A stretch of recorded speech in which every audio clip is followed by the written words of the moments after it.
Saturdays, the first weekend day, and just come for this warm conversation around the table. Until that being resolved, let me introduce you to me. My name is Hoda Alkhzaimi.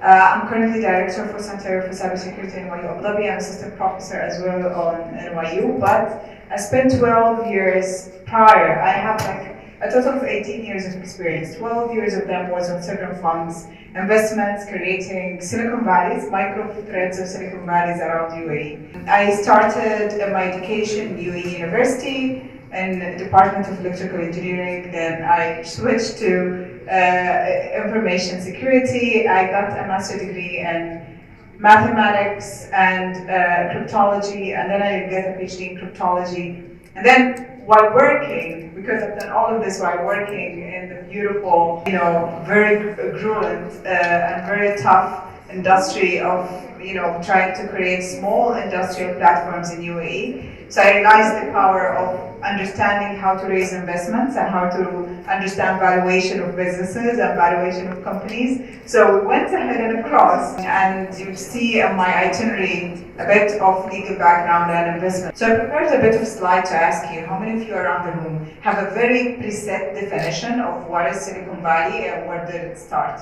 Before I get to acknowledge the contribution of women to Silicon Valleys across the world, we are so preconditioned to think that Silicon Valleys are these kind of organizations that come to rise in the Bay Area in San Francisco in the United States in the 50s and 40s, right? I would give so much contribution to the grid that happened on that kind of structure where a new industrial revolution was pushed into light.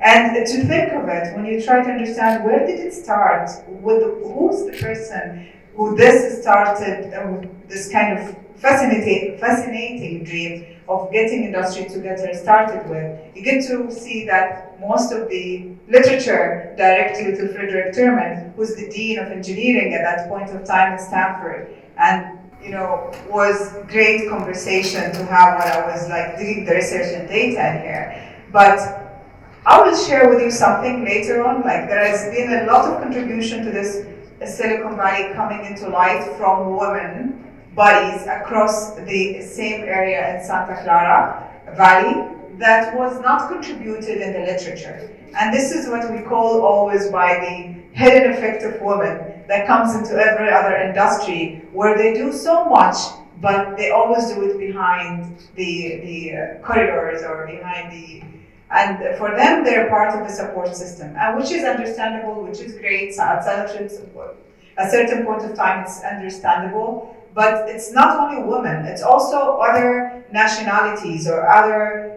workforce group that contribute to Silicon Valleys in different parts of the world, but majorly in the US, but they're not there into the campus. How many of you would understand that Silicon Valley in the US is not actually about Silicon Valley in the US?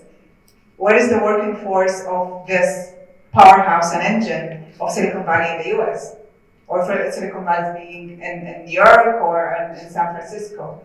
You could see most of it is actually about all of the supply chain that would exist in China or Singapore or India, and the powerhouse of R&Ds that exist on this. So the impact map is huge. It's not just what we're seeing in the literature.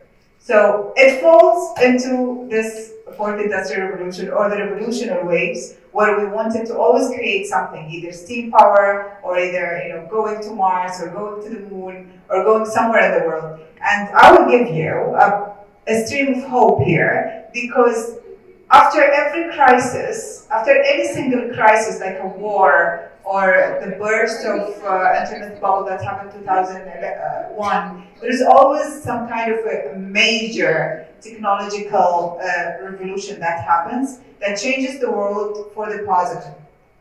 So we should understand with everything that happened to us and happening to us at the moment, we're at the cusp of a new innovation that's coming ahead of us. And I understand that most of you could see that in the form of the metaverse, in the form of NFTs, in the form of cryptocurrencies, bitcoins, and blockchains, and all of this decentralized creation of wealth. So creation of wealth is not anymore about you working 9 to 5 hours, or about you being part of a certain banking industry or centralized financial institution.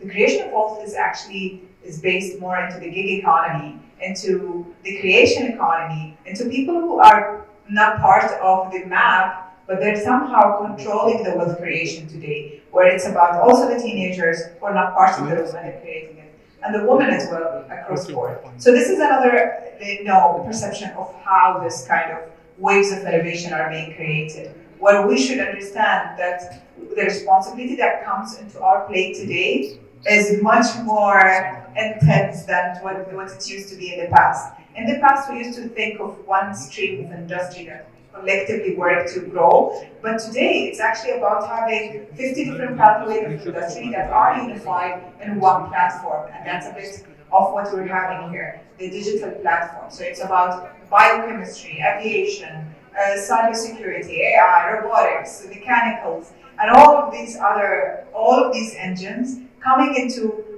changing humanity to the best that we can see across. So when I'm talking about Silicon Valleys, it's more than the 8 Silicon Valleys that exist in the world, in Singapore, in Kenya, Chile, and the United States. When I Google it, and I would encourage all of you to go around and Google how many micro Silicon Valleys exist. I think Sana said earlier that we have these kind of fabrics intertwined in our industry here, and economy, for Silicon Valley. And when I looked into the literature of what makes Silicon Valley, yes, we do have it. We have more than the necessary ingredients. But what we don't have maybe is this kind of serendipitous chemical reaction where things come into flotation, and we allow a bit of failure, we allow a bit of resiliency to exist for things to keep on flourishing. So this is again is something that I want you to go away with, is that we are not bounded anywhere by geographical borders of where the money is created, where the capital is flowing. It's not about us being centered, for example, in London, or centered in Singapore or Luxembourg, or in the United States, because this is where the capital is flowing for this certain type of business. But we have to understand that there is a bit of backward fluency of funds that goes to, for example, Silicon Valley's in Bangalore, because people still control this kind of system. Bangalore is a very, very interesting case study to look at, because people did not want to move across board, and they brought in the fund to India, to the ecosystem in India right now, to raise more and more funding across board for the different R&Ds, for the different industry that exists across board. And Singapore is another one as well. I'm not going to go through that. But again, the venture capital investment is high, sorry for the slide positioning, but it tells you what we used to raise in 1 million. Today we're talking about 11 billion of investment in venture funding for Silicon Valleys. And the returns or the cash reverses that are being cultivated is mapping to whatever countries are being generating. So you can see here that, for example, Apple is raising something that's higher than what Singapore is raising, or Germany, or United Kingdom. And we'll see more of this being created, hopefully, in the future for many of the companies going on. I'm not going to go through this, but I want you to focus into what creates it exactly. What are the ingredients when we want to create this? It's not just the universities or the industries. It's all of us. It's all of us actually around the room. Because the lifestyle of the people, the work-life balance that is being created around this very critical economic structure is very important. And this is what creates this dynamic flow of allowing a level of trust to happen in the system, to invest, not because I have this conversation most of the time with startups in the Middle East and startups in the US and startups in Scandinavian countries.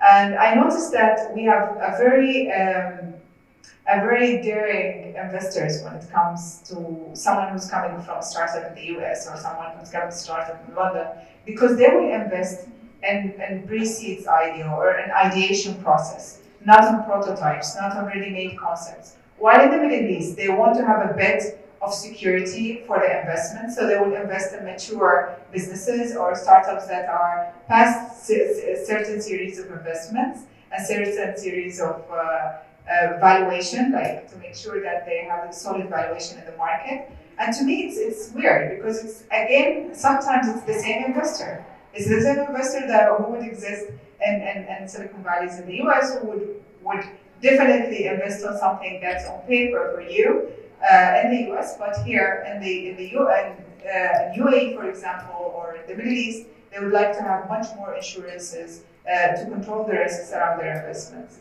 And this is why I think the community could come together to provide a higher level of trust for this level of investments across board. So I'm not going to go through this, but let's talk a little bit about women in Silicon Valley.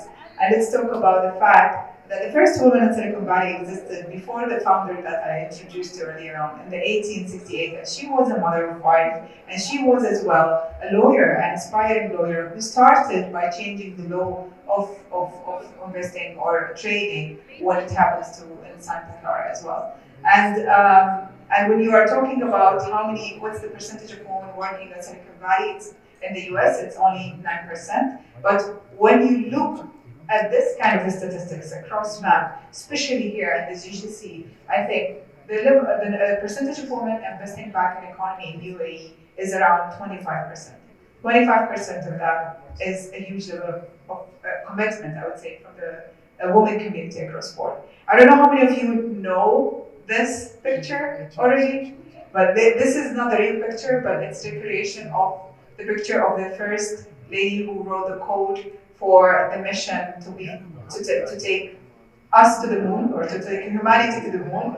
And it was a woman who actually wrote all of this computer science code and who spent hours and hours and hours doing it because it was such a routine mundane job that no one else wanted to do that. Sorry for the minute, but we need to celebrate a bit of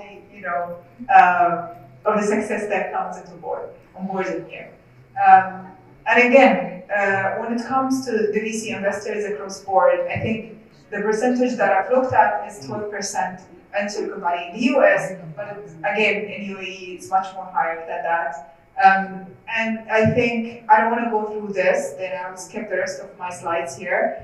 I just want to leave with this kind of thought when people wanted to analyze why women are bringing more value within a workforce. And I think part of the conversation is that we don't think on a solo platform, but we think collectively of a community and economy. Because the women I work with, most of the time they think of how can we bring in everybody on board. Everybody, being children, being senior citizens, being men, and being other people who are contributing with the society. Because they don't see the value that's being created as a singular aspect for one single generation. It's not a selfish streak. It's more of a collective impact of the whole community. And I think this goes beyond what we see today when we talk about the economies that are being enabled, specifically in digital economy or gig economy, or the economy of the metaverse that is being created. We see a huge movement of women that are stepping forward to correct how investments are flowing. Where is it flowing? And the major aspects of doing that, the major merit of doing that is just making sure that we can craft this kind of niche community that would be interested in building technology for good, or building impact for good, or building Silicon Valleys for good. And for good, I mean, is to just, go and, for example, I'm just gonna pass all of this and go to this final thought, but it goes into, contributing to the SDG goals and contributing to the, productivity of bringing the rest of the world together and making sure that we can give back to resiliencies of why not today, while we're creating something here in the Middle East, contribute to creating a shared, for example, like electrical grid that could go to contribute to countries in Africa and countries who doesn't have, for example, enough access to electricity or access to education or access to digital platform, and creating that sense of shared economy across board.